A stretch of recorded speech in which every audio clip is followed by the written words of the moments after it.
Festival అంటేనే first ఇంట్లో పూజతో స్టార్ట్ చేస్తాం కదా, మంచిగా ప్రసాదాలు చేసుకొని మేము కూడా ఆ రోజు మంచిగా పూజ చేసుకున్నాం ఇంట్లోని. పూజ అయిన తర్వాత నెక్స్ట్ ఫుడ్ డే కదా, మాకు వచ్చిన దాంట్లో అందరం కలిసి ఫుడ్ కూడా కొన్ని ఐటమ్స్ చేసాము. అందరం కూర్చొని మంచిగా అరిటాకులో భోజనం చేసాము.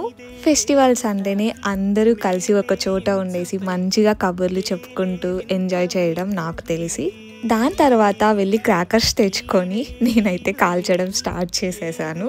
ఇక్కడ మన సైడ్ ఉన్నట్టు కాకుండా ఎందుకో కొంచెం క్రాకర్స్ వెరైటీగా ఉన్నాయి చూసేదానికి. సో ఏది పేలుతుందో అర్థం కాదు, అందుకే భయపడుతూ కాల్చాను. బట్ తర్వాత తెలిసింది ఇవంతా భయపడాల్సిన అవసరం లేదు వీటికి అని చెప్పేసి. లాస్ట్ ఇయర్ దివాళీని నేను మా తమ్ముడు సెలబ్రేట్ చేసుకున్నాం ఇంట్లో ఉండేసి. ఈసారి కూడా ఫ్రెండ్స్తో కలిసి మంచిగా ఎంజాయ్ చేశాను ఫెస్టివల్ని నేను. దాని తర్వాత అందరం కలిసి డ్యూడ్ మూవీకి వెళ్ళాము. Love you all, bye bye, see you in the next video.